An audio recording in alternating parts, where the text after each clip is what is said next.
Slab पाडलेली इमारत असते, हो. जिथे बांधकाम थांबले, रखडले, तिथे 2 पिलरच्या मध्ये अगदी 50 स्क्वेअर फूटच्या 2 खांबांच्या मध्ये पत्रे ठोकून न तिथे वॉश बेसिन होतं, सिंक होतं, बाथरूम होतं, अशी काही सुविधा नव्हती. सो तिथे काही काळ आम्ही घालवला.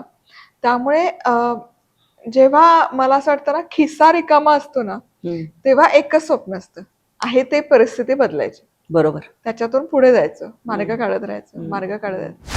मराठी पदार्थांसाठी, मराठी खाद्यसंस्कृतीसाठी, भारतीय खाद्यसंस्कृतीसाठी जितकं काही करता येईल आणि जितके आधुनिक प्लॅटफॉर्म वापरून करता येईल ते तर करणारच आहे. आणि ते सोडून स्वअभ्यास आहे. आणि down the line I look my self की 10 वर्षांच्या एक कालावधी गेल्यानंतर कुठे ना कुठे कुठल्या तरी कॉलेजमध्ये, इन्स्टिट्यूटमध्ये मला मुलांना, पुढच्या पिढीला शिकवायला आवडेल आपली संस्कृती. सुखाचा मार्ग पोटातून जातो असं म्हणतात. आणि लाखो नव्हे तर अक्षरशः करोडो लोकांच्या घरात या पोटातून शिरलेली मधुरा बाचल आज आपल्या वॉव म्हणजे वर्ल्ड ऑफ विमेन या विशेष कार्यक्रमात आपली विशेष अतिथी आहे. नमस्कार, मी प्रतिभा चंद्रन आणि तुम्ही बघत आहात नवराष्ट्राचा हा नवा कोरा कार्यक्रम वॉव. मधुरा, खूप खूप स्वागत आहे. थँक्यू, मनापासून धन्यवाद. कारण मी सांगते की पहिली माझं मधुरा बाचल या नावाशी कसं एन्काउंटर झालं. तर माझी वहिनी तिने मला एक 7-8 वर्षापूर्वी एक कुठली तरी रेसिपी दाखवली आणि म्हणली की ताई, हे मी मधुराच्या ह्याच्यावरनं केले, मधुराज रेसिपीवरनं. म्हणलं काय आहे बघू. आणि मग तुझ्या व्हिडिओशी माझं पहिलं एन्काउंटर झालं. आणि तेव्हापासनं घरामध्ये काही करायचं म्हणलं, कुठे अडलं म्हटलं की जा या साईटवर, बघा काहीतरी छान. आणि तसं नोटिफिकेशन्स पण येतातच की हे. आणि तू ज्या पद्धतीने, ज्या नजाकतीने सांगते ना, वाव मस्त झालंय, तर ते एकदम भारी वाटतं. पण मग तू मला हे सांग की लहानपणी स्वयंपाक केव्हा पहिला केलास? पूर्ण जबाबदारी घेऊन विचाराल तर लग्न झाल्यावरच. हा, पण लहान पहिला पदार्थ असताना असा वगैरे? पहिला पदार्थ अगदी जुजबी केलेले, चहा वगैरे करणं किंवा वरण भाताचा कुकर लावणं, आईला मदत करणं, हे सगळं केलंय. पण पूर्ण स्वयंपाकाची जबाबदारी किंवा पूर्ण स्वयंपाकघर हातात लग्न झाल्यानंतर. मग तुला प्रयोग करत गेलीस, कसं करत गेलीस की स्वयंपाकघर आपण कोणाकडनं तरी शिकतो.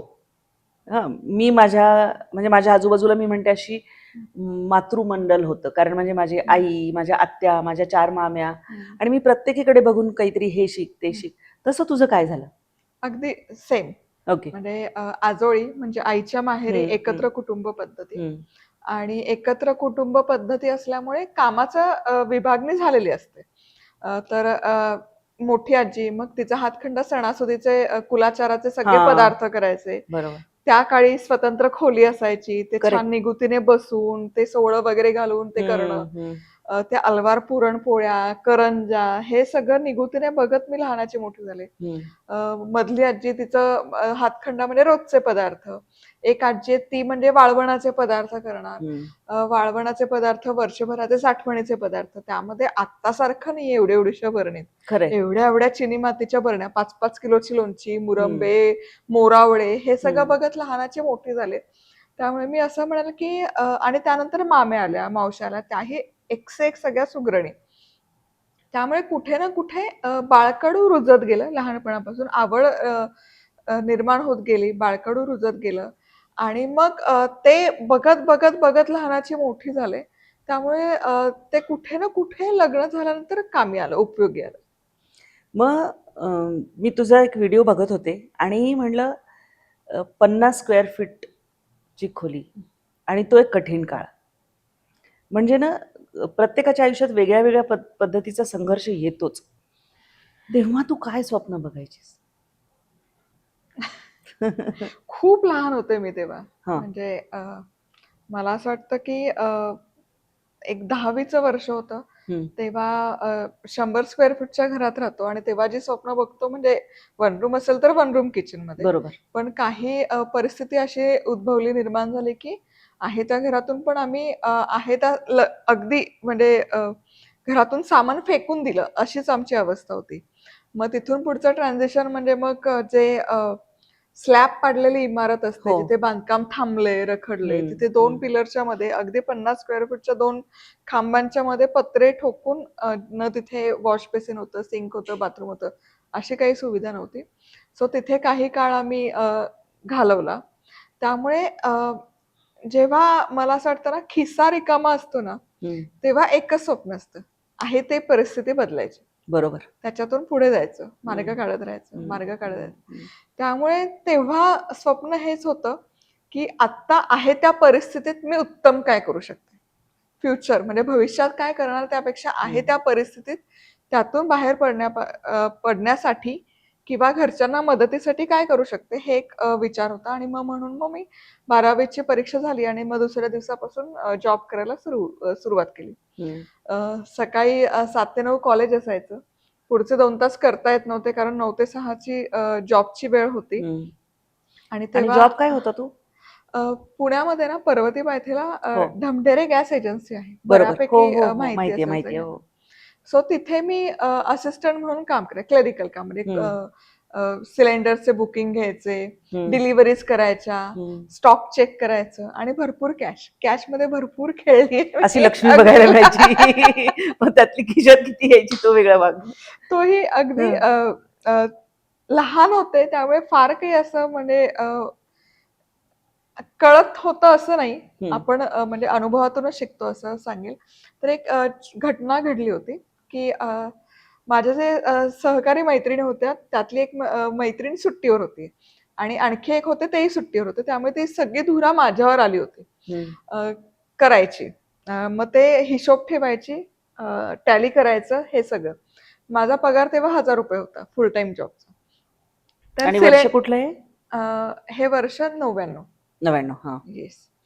तर तेव्हा सिलेंडरच्या किमती जर तुम्ही बघाल तर त्या कधी राउंड अप नसायच्या. हं. ₹198.50, करेक्ट. ₹196.50. हं. मग हे वरचे बऱ्याचदा सुटे पैसे परत दिले जात नसायचे. हं. 50 पैसे म्हणा, ₹1 म्हणा, हं. ₹2. हं. तर असे चिल्लर जमा व्हायचे हं. आणि त्याला आम्ही एक छोटा पेला ठेवला होता. हं. तर पहिल्यांदा मी केलं त्यामुळे बाकी काहीच मला माहिती नव्हतं त्या सगळ्या गोष्टी. मग मी जेव्हा वहीमध्ये नोंद केली तेव्हा एवढे-एवढे सिलेंडर, त्याची याप्रमाणे इतकी अमाउंट जमा झाली आणि त्याचा जो बॅलन्स आहे चिल्लरच्या रूपात तो, असा हिशोब मी मांडून ते पाठवलं. तर इतका अचूक हिशोब तो वर कोणीच केला नव्हता, ओके. की ही जी रिमेनिंग असते हं. ती किती ₹140 झाली होती तेव्हा हं. आणि ती तशीच गुंडाळून मी त्या कॅश सोबत पाठवली होती. आणि हे इतकं अचूक तोवर कोणीच केलं नव्हतं. कारण ते उरलेले पैसे तुम्ही जसं म्हणालात हं. तसं मग त्या प्रामाणिकपणावर सर खूप खुश झाले होते हं. आणि मग त्यांनी सॅलरी वाढवली होती माझी वाह! ₹200 वाढवली होती. 20% हाईक त्या काळात. त्या काळात. म्हणजे जॉबला लागल्या 1 महिनाभरात लगेच राइट. ₹1200 पगार वाह! झाला. पण मग ते झालं शिक्षण झाल्यानंतर नोकरी कुठली केली मग फुल फ्लेज जी केली? अ, आणि दरम्यान लग्न आधी झालं का नोकरी आहे? सगळं असं पॅरलल झालं असं मी म्हणेल. हं. कारण टप्पा पार करत गेले, की आता 12वीला अनुभव काहीच नसतो.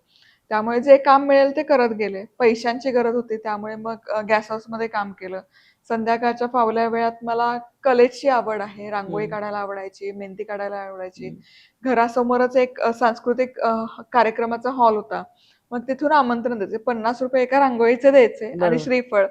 तरी पण जायचे मी. हं. लग्नाच्या मेहंदीची ऑर्डर. मग त्यातून एक ॲडिशनल इन्कम मिळायचं. हं. मग त्यानंतर जेव्हा ग्रॅज्युएशन झालं, बी-कॉम झालं, मग तेव्हा मी सरांना रिक्वेस्ट केली, की मला आता थोडं काही वेगळ्या गोष्टी एक्सप्लोर करायच्यात किंवा मला आता क्लेरिकल कामातून शिफ्ट व्हायचंय, अकाउंटन्सीमध्ये जायचंय. सो ही वॉज हॅपी की ऑल द बेस्ट आणि हे सगळं झालं. अ, मग बी-कॉम झाल्यानंतर मग काही वर्ष मी अकाउंटन्सीमध्ये काम केलं. हं. तिथे मग माझा पगार म्हणजे जेव्हा मी जॉब स्विच करत गेले, पगारही वाढत गेला. मग तिथे दुपटीने पगार वाढला.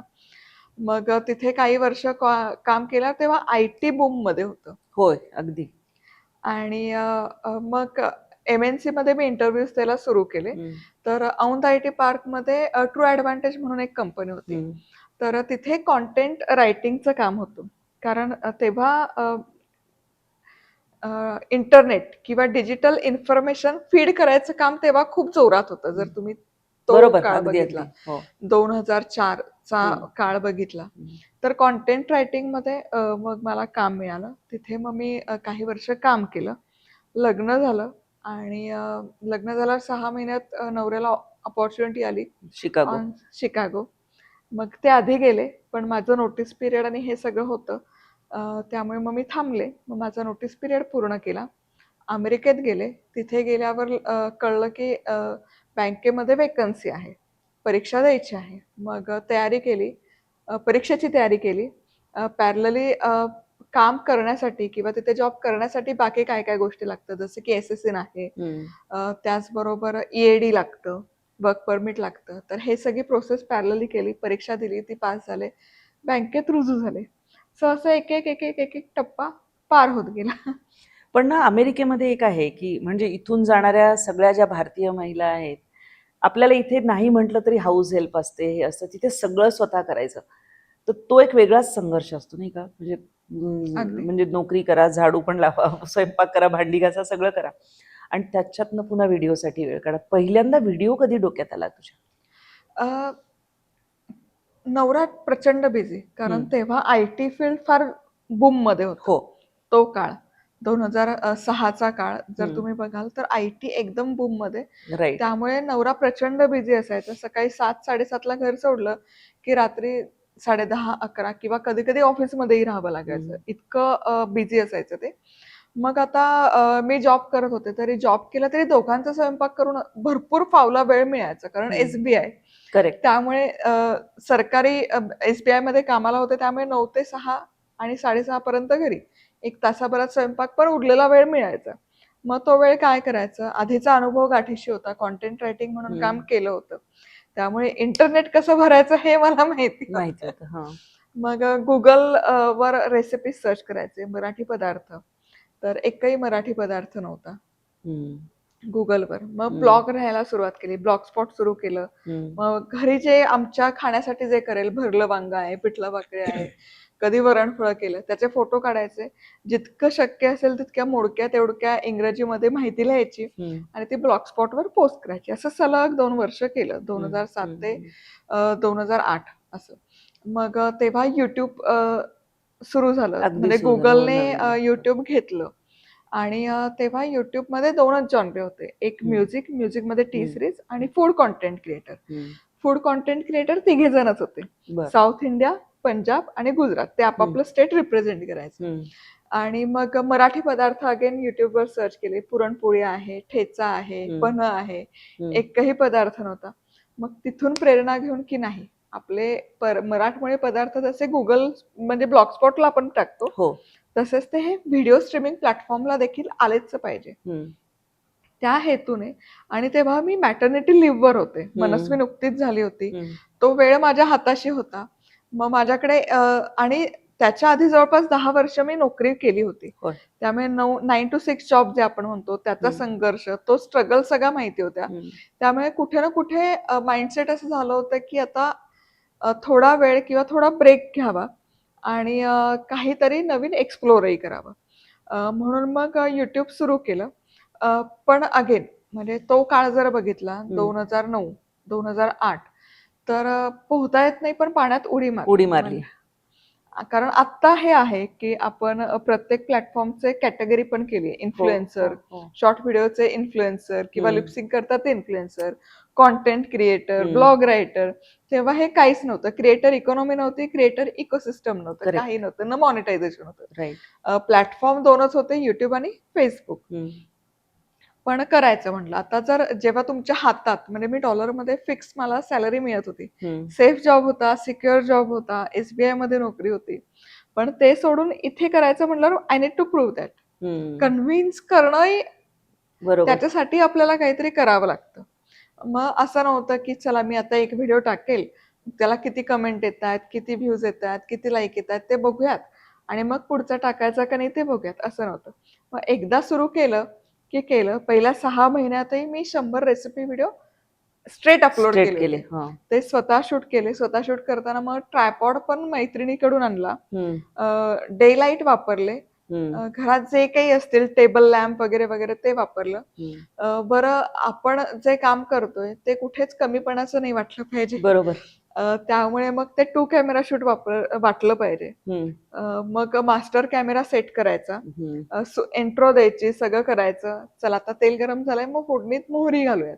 मग तो मास्टर कॅमेरा आणायचा, त्याची क्लोजअप फ्रेम लावायची, ती फोडणी बिडणी बेसिक करायचं, परत तो न्यायचं जागेवर, परत मास्टर लावायचं. म्हणजे असं त्या काळचे पण तुम्ही जर माझे व्हिडिओ बघितले तर हे सिंगल कॅमेरा शूट आहे असं जाणवणार नाही. आणि मग एडिटिंग कसं करायचं तेही माहिती नव्हतं, कारण आता खूप सोर्सेस आहे, स्त्रोत आहे, पण तेव्हा एडिटिंग म्हणजे माहितीच नव्हती गुगलवर. त्यामुळे सेल्फ लर्निंग होतं. मग जे काही फ्री टूल्स मिळतील, फ्री एडिटिंग सॉफ्टवेअर, ते 30 दिवसाचं टाइम ट्रायल असतो, ते घ्यायचं, 30 दिवसानंतर अनइन्स्टॉल करायचं, परत इन्स्टॉल करायचं. असं करत करत 6 महिने रेटले. 6 महिने झाल्यावर मग नवऱ्याला वाटलं की ही करतेय बाबा काहीतरी, 100 व्हिडिओ हिने अपलोड केले. मग नवऱ्यालाही कॉन्फिडन्स आला. मग नवरा म्हणाला इट्स ओके, तू ब्रेक घे जॉब मधून आणि आपण हे समाजकार्य म्हणूनच बघू आणि तोच हे तू मनात घेऊ. तू जे आहे पॅशन की मराठमोळे पदार्थ या व्यासपीठावर आणायचे, तर आपण करूयात ते. आणि मग इतकं रिगरसली मी केल्यावर मग नवऱ्यालाही कॉन्फिडन्स आला. मग तेव्हा सलग 6 महिने असं काम केल्यावर 2010 जानेवारी माझा वाढदिवस असतो तेव्हा नवऱ्याने रितसर डोमेन रजिस्टर केलं. madhurazrecipe.com वेबसाईट मला गिफ्ट म्हणून दिली. प्रोफेशनल कॅमकॉर्डर गिफ्ट केला आणि प्रोफेशनल माईक, लेपल माईक, सेनहायझरचा जो लेपल माईक आजही जो प्रोफेशनली जवळपास सगळीकडे आपल्याला बघायला मिळतो, तो त्यावेळेस नवऱ्याने इन्व्हेस्टमेंट म्हणून करून दिला होता. आणि तुला करायचंय तर तू कर. पण मग हे सगळं एडिट हे ते लर्निंग जर्नी होती. त्याच्या आधी कॅमेरा कधी बघितला होता, म्हणजे धरला होता हातात हौशी सोडून असं काही व्हिडिओ करणं? कधीच नाही. No professional training, nothing at all. फक्त मनस्वी झाल्यावर ती जी एक्साइटमेंट असते, नवीन बाळ, त्यावेळेस तिचे काही व्हिडिओज किंवा फोटो काढले असतील, त्यातून जे शिकलं तितकं. स्मार्टफोनही नव्हते. ऍब्सोल्युटली. आणि आपण 2G वर होतो तेव्हा. स्मार्टफोनही नव्हते तेव्हा. तिथे टी मोबाईल होता, त्यांचा तो टिपिकल फोन आम्ही वापरायचो. स्मार्टफोन यायलाही मी सुरू केल्यानंतर 2 वर्षानंतर स्मार्टफोन आले. पहिली रेसिपी आठवते कुठली केली आणि अपलोड केली? ती करण्याच्या आधी भरलं वांग. अरे ते मास्टर आहे भरलं वांग. माझ्या मुलीला इतकं तुफान आवडतं आणि डोळे झाकून ती मोजक्या भाज्या खाते, पण ती मधुराज रेसिपीवरचे खूप पदार्थ बघते आणि मला सांगते. म्हणजे माझ्या वहिनीनी झालं आणि हल्ली माझ्या मुलीचं लग्न झालं, तर तिने मला सांगितलं की आई मी एक खूप छान काहीतरी केलंय आणि तुला माहितीये का मी कसं केलंय? मधुराज रेसिपी बघून. म्हटलं ओ यू आर टेलिंग मी कितीतरी वर्ष फॉलो करते.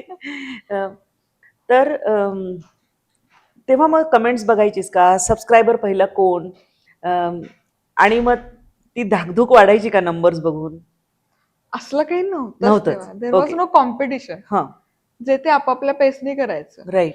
फक्त तेव्हा धुवाधुवी कधी व्हायची की जर साऊथ इंडियन माणसाने मराठी पदार्थ पोस्ट केले, किंवा मी मराठी असून मी जर कुठला पंजाबी पदार्थ पोस्ट केला, तर मग लोक येऊन धुवायचे. अदर दॅन दॅट, जो काही ऑडियन्स बेस होता तो भारताबाहेरचा होता.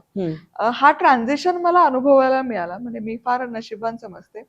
तर हा कमेंट्सचा आता आपण मुद्दा घेतला, तर आपण जे काही समाजात घडतं, स्त्रियांच्या बाबतीत आपण ऐकतो, हे सगळं याची जाणीव आहे मला, अवेअरनेस आहे. तरी पण हा माझा वैयक्तिक एक अनुभव मला सांगायला अगदी आवर्जून आवडेल. आणि मी नेहमी सांगते की जोपर्यंत मी इंग्रजी चॅनलवर रेसिपी पोस्ट करत होते, इंग्रजीमध्ये पदार्थ पोस्ट करायचे, ऑडियन्स बेस जेव्हा भारताबाहेरचा होता, तेव्हा बरेच परकीय लोक एक बाई माणूस म्हणून फार खालच्या पातळीचे कमेंट करायचे.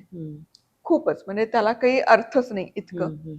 पण जेव्हापासून मी मराठी भाषेमध्ये पदार्थ पोस्ट करते, तेव्हापासून ते आतापर्यंत, म्हणजे तेव्हाही मला कुठल्याच भारतीयाची एक मी बाई म्हणून वावगी कमेंट नाही आलेली, इंग्रजी चॅनललाही नाही. आणि ते 2009 पासून ते आतापर्यंत एकाही भारतीय, एकाही मराठी पुरुषाची किंवा महिलेची एकही वाईट किंवा व्यभिचारी आपण जे हो म्हणतो बरोबर. तशी एकही कमेंट नाहीये. हम्म. सो हे किती छान आहे, म्हणजे खूप आपली छान किती खरंच. संस्कृती सुंदर आहे. आणि हा कुठेच मी अतिशयोक्ती करून नाही हम्म, सांगत. हम्म, हम्म. हे जे आहे ते आहे. पण त्याच्यात ना तुला सांगू एक, कारण तुझं ओव्हरऑल जे पर्सनॅलिटी आहे ती पण असेल, कारण असा इन्स्टंट कनेक्ट होतो. म्हणजे मधुरा जेव्हा एखादी रेसिपी सांगायला लागते तर इन्स्टंट कनेक्ट होतो. आपल्या घरातलं कोणीतरी आहे आणि तो संवाद इतका जेन्युइन आणि इतका थेट असतो. त्याच्यामुळे कदाचित असेल की असं कोणाच्या मनात आलं नाही की अरे हिच्याबद्दल काहीतरी वाईट टाकावं, अशी शक्यता मला जास्त वाटते. पण याचं श्रेय आपल्या खरंच भारतीयांना आणि संस्कृतीला मराठी आहे संस्कृती. प्रश्नच नाही. मग तू जसे जसे पदार्थ हे करत गेली, मी म्हटलं एवढ्या रेसिपीज टाकल्या आहेत, बापरे, मी त्या चॅनलवरच्या नंबर ऑफ व्हिडिओची संख्या बघते. तर ह्या रेसिपीज तू कसं डॉक्युमेंटेशन करतेस, कसं ठरवतेस की आज मी काय करूया, किंवा मग कॅटेगराईज करणं, असं सगळं तुला नंतर नंतर ते ज्याला इम्प्रोव्हायझेशन म्हणतात तसं होत गेलं असेल. आता यामध्ये काय होतं की आता गेली अनेक वर्ष मी करते, जवळपास 17 वर्षांचा कालावधी हो. लोटलाय. आता हे करत असताना आपण जे क्षेत्र निवडतो किंवा जी आवड आहे त्यामध्ये प्रतिभावंत होणं आणि त्या प्रतिभेने काम करणं हे गरजेचं असतं. हम्म. तर जेव्हा मी म्हणते की मराठी खाद्य पदार्थ, मराठी खाद्य संस्कृती, तेव्हा कुठे ना कुठे माझा बॅकएंडला अभ्यास सुरू असतो. हम्म. व भारतीय खाद्य संस्कृती, भारतीय खाद्य संस्कृतीचं मूळ, कारण मराठी पदार्थ शोधायचे असेल तर त्याचा जो बेस आहे, फाउंडेशन आहे, ते भारतीय खाद्य संस्कृती आहे. मग त्यामध्ये वेदकालीन खाद्य संस्कृती, हम्म. आर्य सिंधू संस्कृती, मग ते वाचन, इतिहासाचं वाचन, मग त्यातून एक एक एक एक पदार्थ उलगडत जातात. तर हा माझा स्व अभ्यासाचा भाग आहे हम्म. आणि हे मला प्रचंड आवडतं, वाचन करणं, आणि हे पदार्थ उलगडत जातात. आता जो मी प्लॅटफॉर्म निवडलाय त्याच्या काही मर्यादा आहेत, त्याच्या अल्गोरिदमच्या काही मर्यादा आहेत. हम्म. की दिवाळी आले की दिवाळी फराळ पोस्ट करावा लागतो. हो. गणपती आले की मोदकच पोस्ट मोदक. करावं हो. लागतात. थंडी आले की डिंकाचे लाडूच हवे. त्यामुळे हम्म. तिथे मला कुठेच ब्रेक नाही देतात. तेच हम्म. पदार्थ पोस्ट हम्म. करावे लागतात. पण कुठे ना कुठे अ, हळहळ असते, खंत असते की अरे आपली खाद्य संस्कृती इतकी छान आहे, इतके छान छान पदार्थ आहेत. हम्म. मग मध्ये मी पोस्ट करूनही बघितले, उंदलकाल आहे, हिंदोरी आहे, हम्म. पोहा चटणी आहे. पण हे पदार्थ कोणाला माहीतच नाहीयेत. हम्म. त्यामुळे पोस्ट केल्यानंतर तेवढ्यापुरते त्याला व्ह्यूज येतात. हम्म. त्यानंतर ते थांबतात. कारण कोणाला माहित नाही, त्यामुळे कोणी सर्च करत नाही. मग हे कसं, आता हे चॅलेंज माझ्यासाठी, हे चॅलेंज आहे. मग बरोबर. हे ओव्हरकम कसं करायचं? मग आम्ही वेगवेगळे मार्ग काढतो. मग पुस्तकाच्या म्हणजे लिखित स्वरूपात देतो. हम्म. त्यानंतर लिखित स्वरूपात झालं की मग आता वेगवेगळे ऑप्शन्स, वेगवेगळे पर्याय उपलब्ध आहे हम्म. की लाईव्ह जाऊन आपण करू शकतो.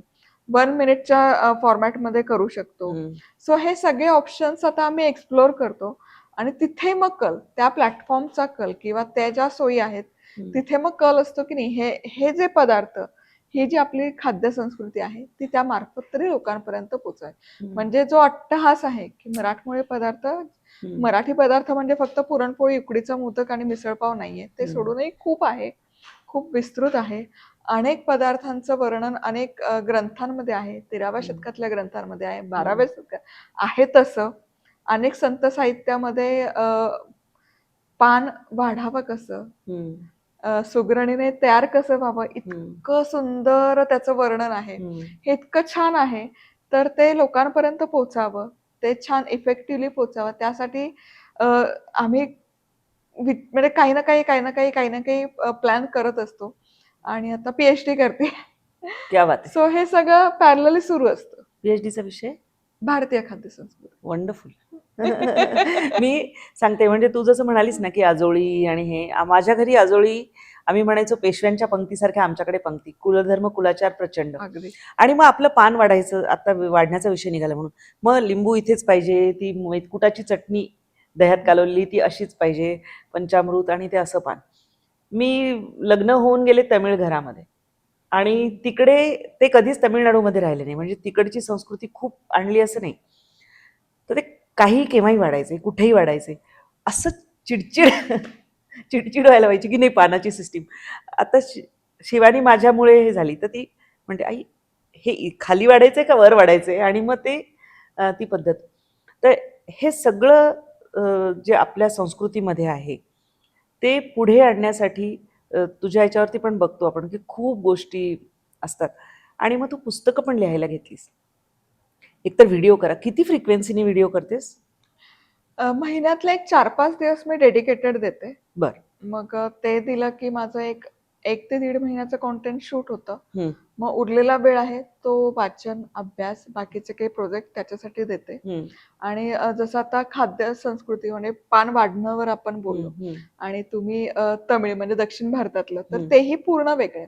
म्हणजे आपल्याकडे उभं पान आपण केळीचं ठेवतो वाढताना, हं. डावी बाजू आणि उजवी उजवी बाजू. बाजू. हं, तर दक्षिण भारतामध्ये आडवं ठेवलं जातं हं, आणि भात मध्यावर असतो. हं, आपल्या इथे उभं ठेवलं जातं आणि त्याचं कारण असं, की जे पदार्थ कमी खाल्ले जाते, तो पोटावर भार येतो. म्हणजे जर तुम्ही बघितलं तर डावी बाजू म्हणजे हं, चटणी, हं, कोशिंबिरी, हं, तोंड लावणीचे पदार्थ, त्याच्या खालोखाल मग तळणीचे पदार्थ, की हं, जे कमी खाल्ले पाहिजे. हं, मग तुमचं जे पुरी आहे, पोळी आहे, मध्यभागी भात, हं, त्यानंतर मग जे जास्त खाल्लं पाहिजे, लगेच भाताला लागोलाग उसळी आहेत किंवा सुक्या भाज्या आहेत, फळभाज्या आहेत, हं. आमटी. मग तिथून पुढे वर लांब मग गोडाचे पदार्थ. म्हणजे ते घ्यायला जरा त्रास व्हावा. बरोबर. जरा आपण वाकलं पाहिजे. वाकलं पाहिजे. जरा वाकलं की ते हं, खाणंही कमी होतं. पचन संस्थेतही पचन करण्यालाही मदत होते हं. आणि खाल्लंही कमी जातं. हा सगळा आणि षड्रसांचा आपल्या इथे उल्लेख आहे. उल्लेख आहे. हो. त्यामुळे मग ती मांडणी आहे, की हं, त्यामध्ये आंबटही आलं पाहिजे, तुरटही आलं पाहिजे, हं, खारटही आलं पाहिजे, गोडही आलं पाहिजे. हे सगळे षड्रस त्यामध्ये म्हणजे जसं पंचामृत म्हणता होय. तुम्ही, की कारल्याचं पंचामृत बऱ्याचदा केलं हं, जातं, की हं, तो एक कडवटपणा पण आला पाहिजे. हं. षड्रस ते आपण म्हणतो. सो हे खूप सुंदर आहे. आणि म्हणून मग असं वाटतं, की नाही हे आपण आधी आत्मसात केलं पाहिजे आणि मग पुढे बघू त्याचं काय करायचं. मग रेसिपी कशी ठरवतेस, की आता मला जेव्हा शूट करायचं आहे, तेव्हा की आज मला काय करायचंय? एक तर सीझनल तर झालंच. आपण जसं म्हणालो, की तो सण असेल किंवा तो सीझन असेल, तेव्हा त्या गोष्टी करायलाच लागतात. पण अदरवाईज काय थॉट असतं? आता याच्यात 2 गोष्टीचं कॅटेगरायझेशन झालंय, की एक सीझनल जसं हं, आणि दुसरं म्हणजे पारंपरिक पदार्थ, जे आता माहीत झालेत करेक्ट. अभ्यास करता-करता. हं, तर सीझनल पदार्थ सोडले तरी प्रत्येक महिन्याचं एक वेळापत्रक असतं. अ, आठवड्यातले जर मी 5 दिवस रेसिपी पोस्ट करतेय, तर त्या दिवशी काय-काय गेलं पाहिजे हे आधीच ठरलेलं असतं, लिहून ठेवलेलं असतं. पुढच्या 3 महिन्याचं प्लॅनिंग व्यवस्थित झालेलं असतं आणि मग ते सगळं डोळ्यासमोर ठेवून मग ते इन्ग्रीडियंट लिहून मग ते शूटच्या वेळेस ते सगळं उपयोगी पडतं. आता पारंपरिक पदार्थ मग आम्ही ते एक नवीन आता सुरू केलं लाईव्हच्या मार्फत, की हं, आठवणीतील चटण्यांचे प्रकार हं, आणि आठवणीतील पारंपरिक अल्पोपहाराचे पदार्थ. हं. मग चटण्या म्हणलं की आपल्याला फक्त सोलापुरी शेंगा चटणी किंवा लसूण चटणी, फार फार तर जवळच तिळाची दिवस चटणी, तीळ जवस बस. कारळाची होय. चटणी. पण या सोडूनही चटण्यांचे खूप सारे हं, प्रकार आहे हं, महाराष्ट्रात. मग लाईव्हच्या माध्यमातून मला ते द्यायला सोपं पडतं. किसवंती आहे. हं. म्हणजे ही नावं पण किती छान आहेत. अगदी. हां. तिखमिटलं आहे, तिळकूट आहे, हं, असे कांद्याचं करमणं आहे. हं, अ, हे नावं पण वेगळी आहेत. चटणी तसे बारूद आहे. हं, वेगवेगळ्या चटपटीत आहे. मग लाईव्हमध्ये मी ते देते. तसेच अल्पोपहाराचे पदार्थ आहेत. खांडवी आहे, खांतोळी आहे, पोहा चटणी आहे, पोहा भुरका आहे, की जे हो. पटकन होतील होय. आणि एक पर्याय म्हणून, की प्रत्येक वेळेस दडपे पोहेच खाल्लं पाहिजे असं काही हं. नाही. पंढरपुरी भेळभत्ता आहे, की हे जे पदार्थ आहेत, की जे कालबाह्य झालेत किंवा आपण विसरलोय. मग लाईव्हच्या माध्यमातून हा एक उपक्रम आता गेली अनेक महिने आम्ही राबवतोय आणि हे 2 अगेन विभाजन करून वेगवेगळ्या प्लॅटफॉर्मवर हे 2 पदार्थ जातात, की बाबा हे वेगवेगळ्या चटण्यांचे प्रकार आहेत. हे लोकांपर्यंत पोहोचवायचं काम सुरू आहे. पण मग अमेरिकेतनं भारतात केव्हा आलीस आणि मग मराठी सुरू केलं, तर मराठीचा एक वेगळा प्रतिसाद यायला लागला असेल खूप चांगला कदाचित. तर मग त्या पहिल्या कमेंट्स वाचताना काय भावना व्हायची आणि आपल्या भाषेत आलोय, कोझी करतोय असं वाटायचं? अगदी. हं. कारण मी शिकले मराठी माध्यमातून हो. आणि प्रत्येक कुठलंही एक फॅकल्टी असो, त्याचं एक व्होकॅब्युलरी असते, शब्दसंग्रह असतो, अ, लहेजा असतो. तो हं. शिकावा लागतो. अगदी, अगदी. आता अ, पदार्थ म्हणले, की त्याचं जे साहित्य आहे. आता हिंग किती सोपं आहे, पण ते ॲसोफेटिडा होय इंग्रजीमध्ये माझी जीभ वळायची तेव्हा बोलताना. त्यामुळे हे सलग 5-6 वर्ष इंग्रजीत केल्यानंतर बॅक एंडला बॅक ऑफ द माइंड हे होतच, की नाही आपण मराठी केलं पाहिजे. मग मराठी सुरू केल्यावर माहेरी आल्यासारखं वाटलं. अगदी. करेक्ट. स्वातंत्र्य मिळाल्यासारखं झालं आणि मग जे हवे ते मला शब्दसंग्रह माझा बाहेर काढता आला. बरोबर. खमंग, चमचमीत, सुटसुटीत फोडणी झाली पाहिजे, झणझणीत. हा सगळं शब्दसंग्रह मला वापरता आला. आपलं माहेर आहे म्हणल्यावर आपण हुंदडतो, तशी मी हो, अगदी. अक्षरशः हुंदडली. आणि खूप छान प्रतिक्रिया मिळाली. सगळ्यांचा फीडबॅक खूप छान आला. सगळ्यांचं प्रेम, आशीर्वाद भरभरून मिळालं. म्हणजे हा एक अ, टोक मी म्हणेल, की माझं जे आधीचं चॅनल होतं तिथे 1,00,000 सबस्क्रायबर व्हायलाही मला 6 वर्षाचा कालावधी लोटला होता. आणि इथे जेमतेम 18 महिन्यात 1 मिलियन सबस्क्रायबर क्रॉसही झाले होते. इतका मॅसिव्ह तो रिस्पॉन्स होता. त्यामुळे खूप छान वाटत होतं. कमेंट येत होत्या, रिस्पॉन्स येत होता, पण वाढत्या जबाबदारीची पण जाणीव होत होती. मग आता एकदम म्हणजे सबस्क्रायबरचा टप्पा 80 लाखाच्या वर गेलेला आहे. व्ह्यूज तर मी पाहिलं खाली जाऊन, म्हटलं अफाट, एनव्हियस एनव्हियस असे आहेत. आणि एक कुठलाही कार्यक्रम बघितला म्हणजे अनेक चॅनल्सवर तुला बोलावलं जातं. काही शोज असतात, काही छान हे असतं म्हणजे. आणि आम्हाला सगळ्यांना बघताना असं होतं की मधुरा दिसली म्हणजे आपल्या घरातलं कोणीतरी दिसतंय तिथे, असं वाटतं. त्यानंतर म्हणजे हा टप्पा गाठल्यावर तुला मागे वळून बघताना काय वाटतं? कृतज्ञता, ईश्वर कृपा हे 2 शब्द मी अगदी आवर्जून सांगेल. मागे वळून बघताना मी जितकं छान प्रेम मिळालं, आशीर्वाद मिळालं, ते कुठे ना कुठे गेल्या जन्माची पुण्याई आहे, असं मी समजते. आणि कृतज्ञता, ईश्वर कृपा आहे. आणि अगेन यशाच्या प्रत्येकाच्या व्याख्या वेगवेगळ्या वेगळ्या असतात. वेगळ्या असतात, खरंय. त्यामुळे मला असं वाटतं की अट्टहास हा आहे की मराठी पदार्थ पोहोचले पाहिजे. मग हे वेगवेगळे त्याचं व्यासपीठ आहेत, माध्यम आहेत. इथे येऊन थांबायचं नाहीये. जे लोकांचं प्रेम मिळालं, प्रसिद्धी मिळाली, ती ईश्वर कृपा मी समजते. इदम न मम पुन्हा. आणि पुढे काय करायचं आहे ती अगेन जबाबदारीची जाणीव आहे. त्यामुळे त्या दिशेने वाटचाल सुरू आहे. इथे नाही थांबायचं. आणि फॉर्मॅट्स मी बघितलं तुझे मधनं मधनं बदलत राहतात, काहीतरी नवीन येतं. मग कॅमेरा मागून कधीतरी तुझा नवरा येतो आणि तो तुला मधुरा बायको हे कर ना म्हणतो. ते फार गोड वाटतं ऐकायला. मग पहिला टेस्टर नेहमी नवराच असतो का प्रत्येक पदार्थाचा? आणि तो म्हणजे तो टीका पण करतो का की अरे हे नव्हतं एवढं बरं झालं, किंवा असं काय नेमकं असतो प्रतिसाद? मी हे नवऱ्याला तर कायम चिडवत असते की नवरा सॉफ्टवेअर इंजिनियर आहे. हो. तो ऑफिसमध्येही टेस्टिंगच करतो आणि घरी आल्यावरही टेस्टिंगच करत आय नो. असतो. तिथे कोडिंगचं वेगळं आणि येस, इथे येस. वेगळं. आणि क्रिटिसाइज करायचं म्हणाल तर नवरा म्हणजे दुसरी सासूच असतो. खरंय. पण अगेन त्यातून शिकता येतं. त्यामुळे आपलीच लोक आहेत, त्यांचं काय वाईट वाटेल त्यामुळे. आणि मग मध्येच तुझं मुलीचं कॅरेक्टर कधीतरी येतं आणि मग तिला काहीतरी चमचमीत खुसखुशीत वगैरे खायचं असतं, मुलाला कधीतरी काहीतरी हवं असतं. मग हे कॅरेक्टर्स तू असे मध्ये मध्ये इंट्रोड्यूस केलेस तर मुलं अगदी हॅपीली तयार झाली का आधी आढेवेढे घेतली, नाही आई आम्ही नाही येणार व्हिडिओ? मनस्वी 1.5 वर्षाची असल्यापासून व्हिडिओमध्ये आहे. म्हणजे कदाचित तुम्ही तिचे अलीकडचे बघितले असतील, पण ती अगदी 1.5 वर्षाची असल्यापासून आहे. म्हणजे पहिला मी उकडीच्या मोदकाचा रेसिपी व्हिडिओ 2010 मध्ये पोस्ट केला होता. तेव्हापासून ती होतीच. मग ती मोठी झाली, मग ती थोडी कॅमेरा कॉन्शियस झाली किंवा बिझी होतात. कारण आपल्या इथे शिक्षण पद्धती खूप स्पर्धात्मक आहे, कॉम्पिटिटिव्ह आहे, त्यामुळे ती बिझी होत गेली. मग लॉकडाऊन मध्ये सगळे घरी होते. मग मंथनची एंट्री झाली. मंथन आल्यानंतर सो ते फोर्सफुली काहीच नाहीये. कारण लॉकडाऊन मध्ये किती डांबवून ठेवणार एके ठिकाणी. खरंय, खरंय. त्यामुळे त्याला वाटलं की तो यायचा, हाय म्हणजे बरोबर. यायचा, हा, तसं मी त्याला गेस्ट पाहिलं. अपिअरन्स द्यायचा, Correct. जायचं. जे होतं ते फार अगदी ऑर्गॅनिक उत्स्फूर्त, होतं. organic असं. ओढून ताणून नव्हतं, कारण घरातच होतं. वेगळा कधीच स्टुडिओ सेटअप नव्हता. त्यामुळे ओढून ताणून आणि त्यांना मागे लागून फार शिकवून कधीच करावं नाही लागेल. त्यांना वाटलं की ते यायचंय, त्यांना नाही वाटलं तर दॅट इज ओके. आणि मग नंतर तू प्रॉडक्ट्स आणलेस की मसाले, मग आता चॉपर बोर्ड आहे. मी आत्ता अलीकडचं अगदी पाहिलं तर तो डबा आहे नेण्याचा, मग किंवा मेजरिंग कप्स आहेत, हे सगळे प्रॉडक्ट्स आणावे हे तुझ्या मनात कधी आलं? अ, आता इतका दीर्घ वेळ घालवल्यानंतर काहीतरी वेगळं करूयात. म्हणजे हम्म. बिसाइड्स कंटेंट क्रिएशन काहीतरी करावं असं कुठे ना कुठे मनात घोळत होतं.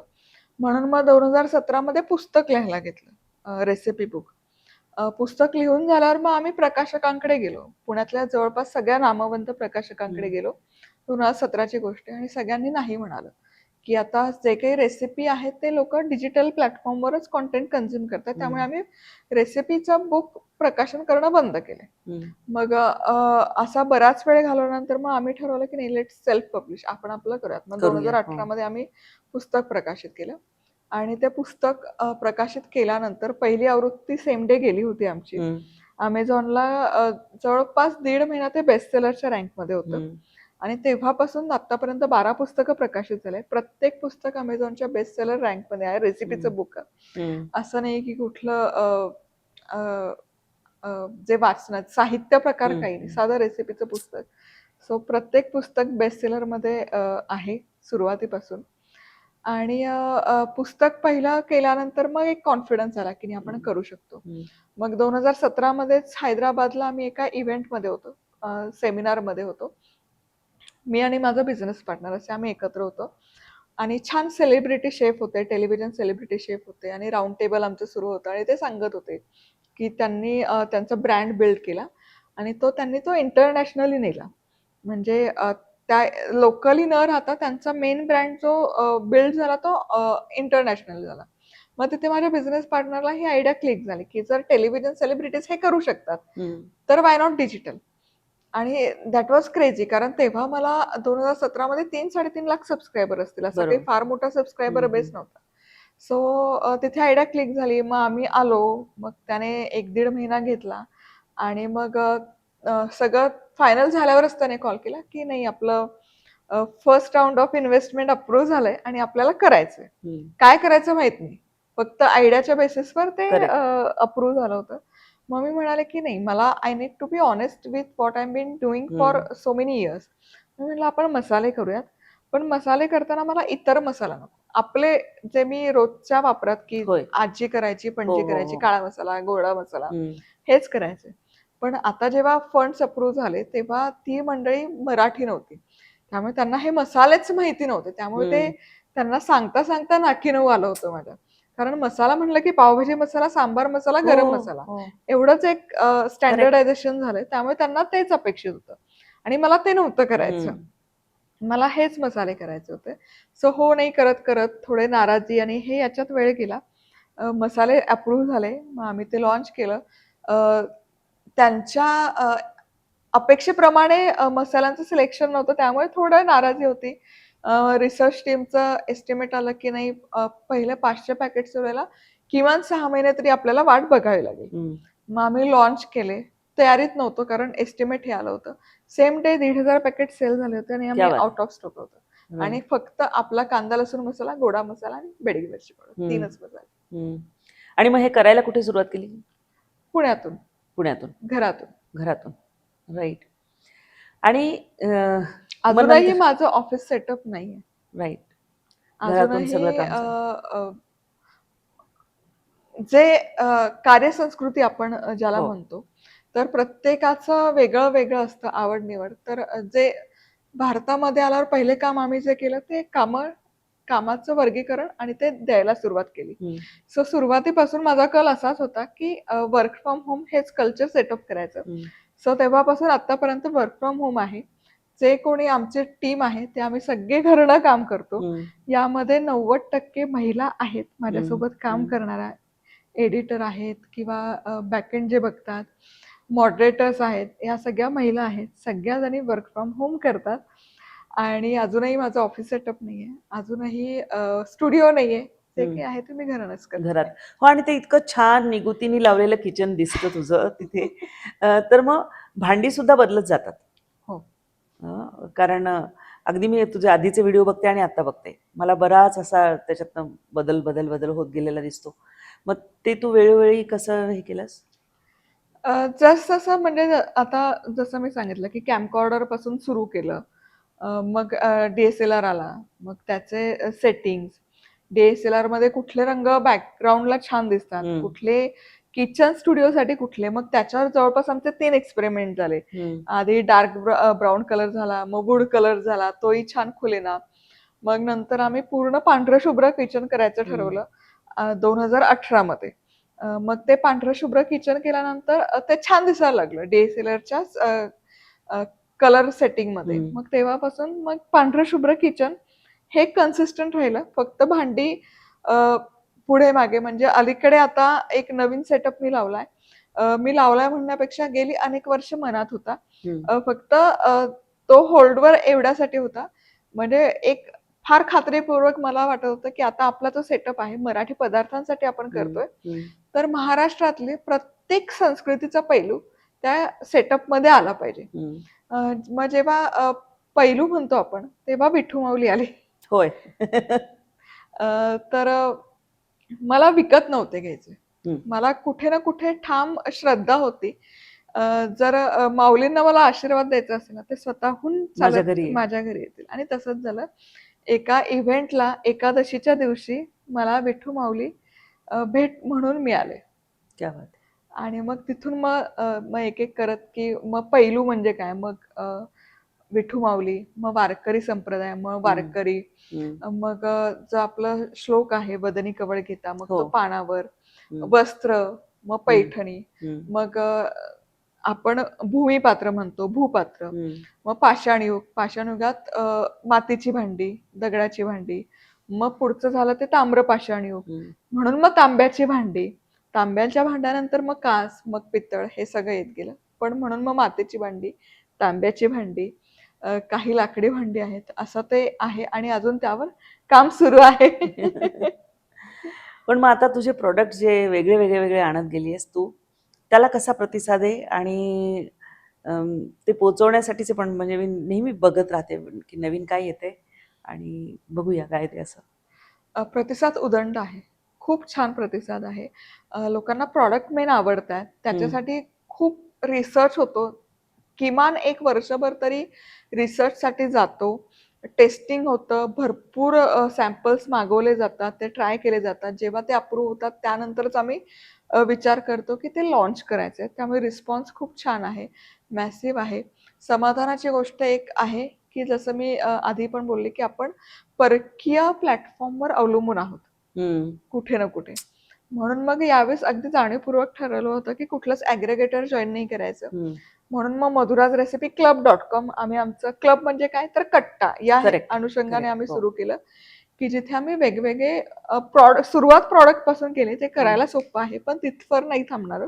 तो एक समग्र असा मराठी पदार्थ किंवा मराठी संस्कृतीसाठीचा तो एक व्यासपीठ किंवा प्लॅटफॉर्म होणार आहे, जे इव्हेंच्युअली एक एक एक एक टप्पा पार पडत लोकांपर्यंत पोहोचेल. तुझं कम्फर्ट फूड काय आहे? वरण भात, साजूक तूप, लिंबाची फोड. माझा नवरा 365 दिवस, म्हणजे तो तमिळ असल्या कारणाने असेल, तो पण महाराष्ट्रात राहतो. मी त्याला अय्यरच्या ऐवजी अय्यरकर म्हणते, कारण तो जास्त सगळं हे. तर त्याला 365 दिवस एकदाही पोळी न खाता फक्त वरण भातावर जगू शकतो, असं त्याचं आहे. पण तुला आवडत नाही असं कुठली भाजी? असं नाहीये काहीच, खाते मी आवडीने. अन्न हे पूर्ण ब्रह्म आहे. त्यामुळे आवडी निवडी नाही आहेत खाण्याचे, जे येईल ते आनंदाने खाते. कुठला पदार्थ विशेष आवडतो? म्हणजे वरण भात तूप तर आहेच आहे, प्रसादाचा शिरा. बरोबर. त्याच्या इतकं सात्विक काहीच नाही. आणि कधीतरी बाहेर जाऊन काहीतरी खाऊया असा विचार आला तर मग काय खातेस? खूप खाते आणि खूप एक्सप्लोअर करते. मला प्रचंड आवडतं, मल्टी एक्सप्लोअर करायला खूप आवडतं. आणि भारताबाहेर राहिल्यामुळे मला ती संधी मिळाली एक्सप्लोअर करायची. इटालियन क्युझिन आहे, मेक्सिकन आहे, स्पॅनिश आहे, थाई आहे, कॉन्टिनेंटल आहे, ओरिएंटल आहे. हे सगळं मला एक्सप्लोअर करायला मिळालं, चाखायला मिळालं, टेस्ट करायला मिळालं. वेगवेगळ्या जे त्याचं रॉ मटेरियल लागतं ना, त्याचीही माहिती झाली त्यातून कुठे ना कुठे. आणि इथे आल्यानंतर मग जे प्रादेशिक आपण जे म्हणतो, महाराष्ट्रात गेल्यावर मग तिथल्या काही प्रादेशिक प्रांतीय पदार्थ येतात. कोकणातले वेगळे असतात, खानदेशातले वेगळे असतात, ते एक्सप्लोअर करते. पण मला आवडतं, म्हणजे मल्टी क्युझिन बघायला शिकायला जास्त आवडतं. आणि आणि मग हे करणं मी अमेरिकेत जास्त खूप एन्जॉय केलं होतं. Multi okay. क्युझिनचे हां, म्हणजे हां, हां. कॉन्टिनेंटल क्युझिन आहे, हं, रोलअप आहेत, एक प्लांट रोलअप आहेत, हं. लसानिया आहे, करेक्ट. तिरामिसू आहे, हं, मस्कारपोने चीज आहे. तिथे ते रॉ इन्ग्रेडियंट खूप इझिली ऍक्सेसिबल आणि अवेलेबल आणि खूप हं, स्वस्त पडायचे. हं, ते कुठे ना कुठे मला मर्यादा इथे आल्यावर जाणवतात. कारण एक फिलाडेल्फिया क्रीम चीजचा 8 औंसचा ब्लॉक इथे घ्यायचा म्हणला, तर तो ₹1200 एक पडतो. हं. त्यामुळे मग चीज केक करायचं फार दूरचं स्वप्न होऊन जातं. पण असं झालं कधी, की हा पदार्थ फसला, तो फसला? अरे कायम होत असतं. हो ना? होतं. मला वाटलं हे माझंच होतं का? नाही, नाही. पदार्थ फसतात, हं, त्यातूनच मी शिकते आणि हं. त्यामुळे मग ते लोकांपर्यंत फुलप्रूफ देता येतं. मग शूटमध्ये म्हणजे शूटच्या वेळी कधीतरी प्लॅन केला आणि शूटमध्ये पदार्थ फसला असं पण झालंय?